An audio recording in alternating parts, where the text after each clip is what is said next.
Hello friends, இன்றைக்கி நம்ம பார்க்க போகிறது வந்து இந்தியன் கான்ஸ்டியூஷனோட சேலியன் ஃபீச்சர்ஸ் அப்படின்னு சொல்லலாம். ஸோ அதுக்கு டாபிக்குள்ளே போகிறதுக்கு முன்னாடி நான் ஃபர்ஸ்ட் இந்தியன் கான்ஸ்டியூஷன்னா என்ன, அதோட ஆரிஜின் எப்படி இருந்துச்சு அப்படின்ற ஒரு விஷயத்துல இருந்து ஸ்டார்ட் பண்ணுறேன்.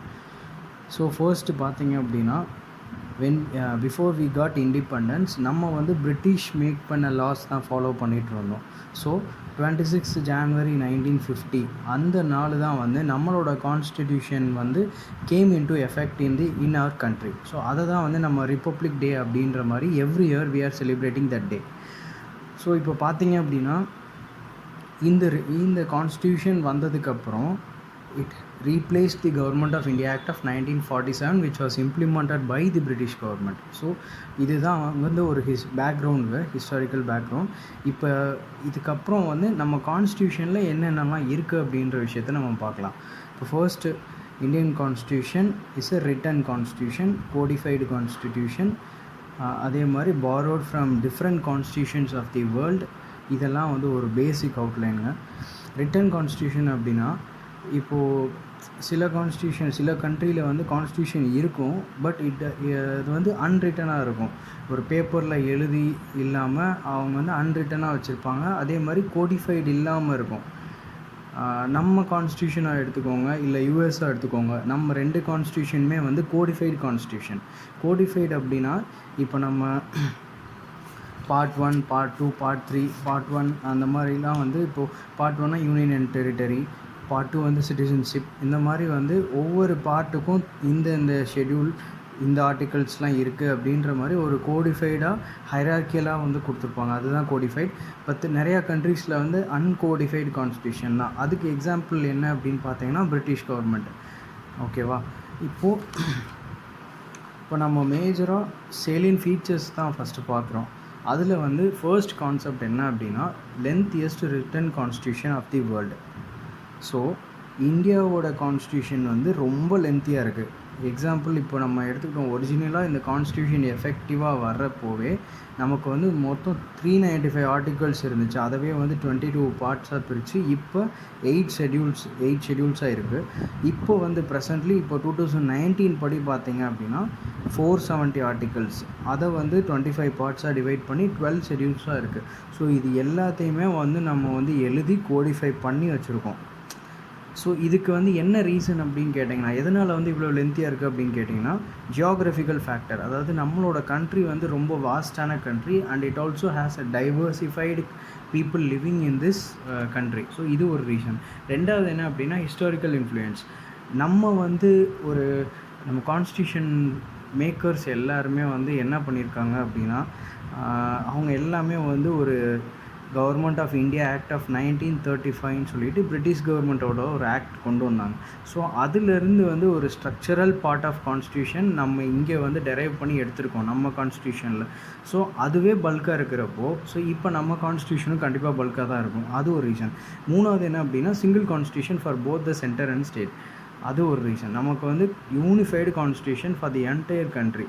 எக்ஸப்ட் நீங்கள் முன்னாடி பார்த்தீங்க அப்படின்னா ஜம்மு அண்ட் காஷ்மீருக்கு வந்து they had a separate constitution. But அதுவுமே இப்போ வந்து தேர் யூனிஃபைடு இன்டு இந்தியான்றனால they are also following the same Indian constitution. இது ஒரு விஷயம். அப்புறம் டாமினன்ஸ் ஆஃப் லீகல் லூமினரிஸ். அதாவது கான்ஸ்டியூஷன் எழுதினப்போவே வந்து there are many people who practised law. இப்போ நம்ம சும்மா நீங்கள் நினச்சிங்கன்னா கூட வந்து நீ சொல்லலாம் அம்பேத்கர், ஜவஹர்லால் நேரு, மகாத்மா காந்தி, இப்படி சும்மா நமக்கு தெரிஞ்ச பீப்புளை வச்சு பார்த்தோன்னாவே நிறையா பேர் வந்து லா படித்தவங்களாக தான் இருக்காங்க. ஸோ அது ஒரு மெயின் ரீசன். இதுதாங்க ஃபர்ஸ்ட்டு. செகண்ட் என்ன அப்படின்னா ட்ரான் ஃப்ரம் வேரியஸ் சோர்ஸஸ். அதாவது நம்ம கான்ஸ்டியூஷன் வந்து எல்லா விஷயத்தையும் வந்து நம்ம லீடர்ஸே எழுதிட்டாங்களா அப்படின்னா அது வந்து கிடையாது. We have borrowed many parts from the other countries. எக்ஸாம்பிளுக்கு உங்களுக்கு சொல்லணுன்னா வந்து fundamental rights were borrowed from the US. So parliamentary form of government தான் ஃபாலோ பண்ணுறோம் which is practised in UK. So இதெல்லாம் வந்து நிறைய விஷயங்கள் வந்து நம்ம borrowed கான்ஸ்டியூஷன் சொல்லலாம். தேர்ட் என்ன அப்படின்னா blend of rigidity and flexibility. நம்ம கான்ஸ்டியூஷனில் எப்போ வேணாலும் வந்து சேஞ்ச் பண்ணிக்கலாம். அதாவது லிவிங் டாக்குமெண்ட்டுன்னு சொல்லுவாங்க.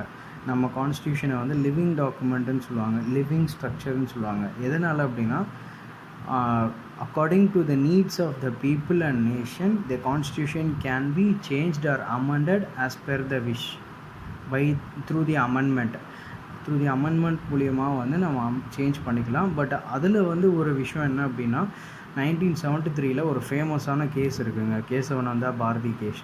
அதில் வந்து என்ன சொல்லிட்டாங்க அப்படின்னா, கான்ஸ்டியூஷன் நீங்கள் வந்து அமெண்ட் பண்ணிக்கலாம், but some of the basic features of the constitution cannot be amended.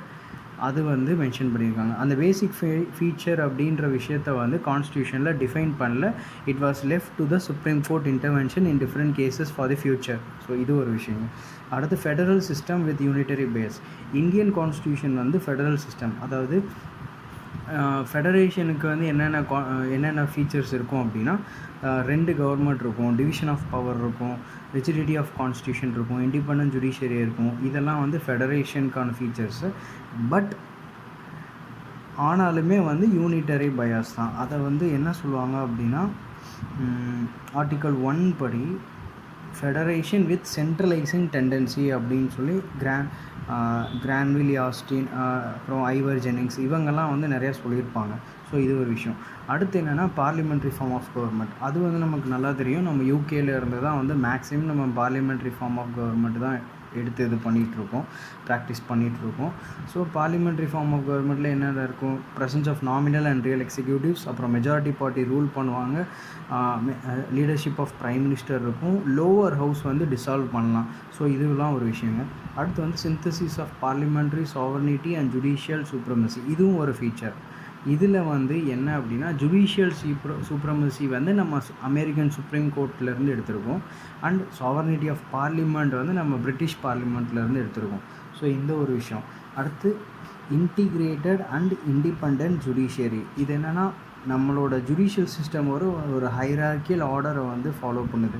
First ஒரு சுப்ரீம் கோர்ட் இருப்பாங்க, அதுக்கு கீழே ஹை கோர்ட் இருப்பாங்க, அதுக்கு கீழே சப்பார்டினேட் கோர்ட் இருப்பாங்க, அதுக்கு கீழே டிஸ்ட்ரிக்ட் கோர்ட் இருப்பாங்க, அதுக்கு கீழே லோவர் கோர்ட்ஸ் இருப்பாங்க. ஸோ இந்த மாதிரி ஒரு ஹைரார்க்கியை வந்து ஃபாலோ பண்ணுது. ஓகே, தென் நெக்ஸ்ட் என்ன பார்த்தீங்க அப்படின்னா, ஃபண்டமெண்டல் ரைட்ஸ்.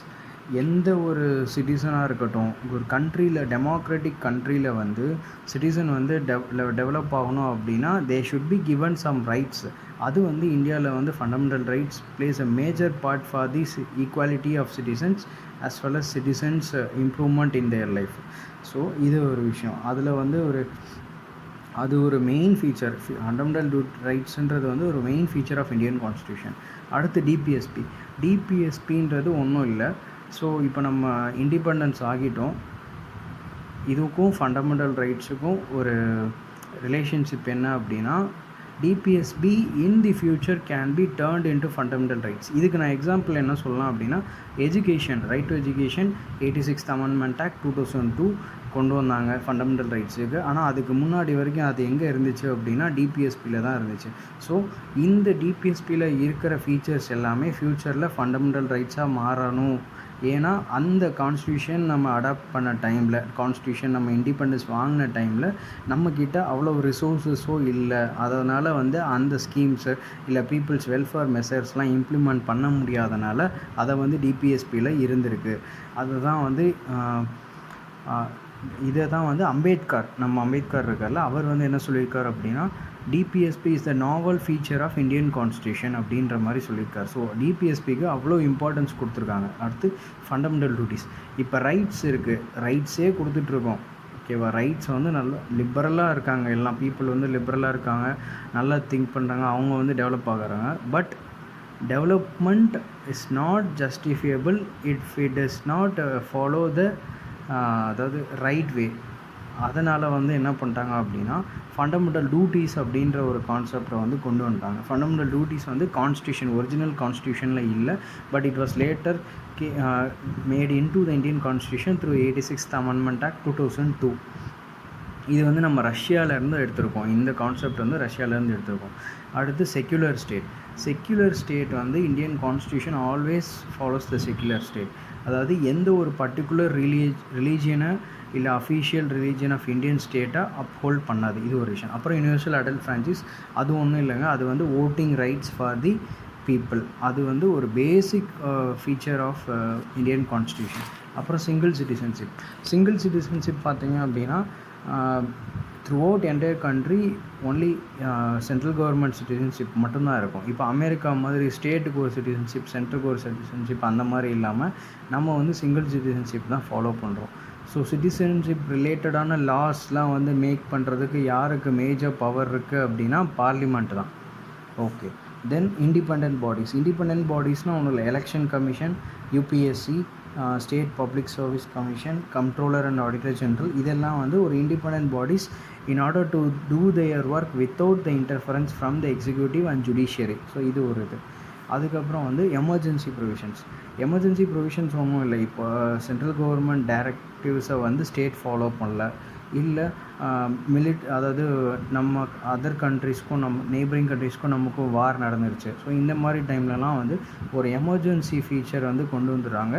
இதில் என்ன அப்படின்னா, central government has the responsibility to save the state from the external attack. அதே மாதிரி எக்ஸ்டர்னல் இன்ஃப்ளூயன்ஸ் இல்லாமல் பாதுகாக்கிறது சென்ட்ரோட வேலை.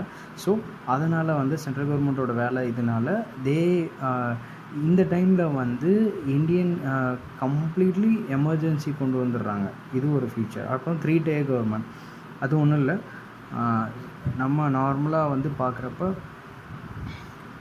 சென்ட்ரல் கவர்மெண்ட், ஸ்டேட் கவர்மெண்ட் அதுதான் நமக்கு தெரியும். பட் ஸ்டேட் கவர்மெண்ட் கீழே முனிசிபல், பஞ்சாயத்து ராஜ், இதுவும் ஒரு பேசிக்கான ஃபீச்சர். இது 73rd and 74th constitutional amendment ஆக்டில் வந்து கொண்டு வந்திருக்காங்க.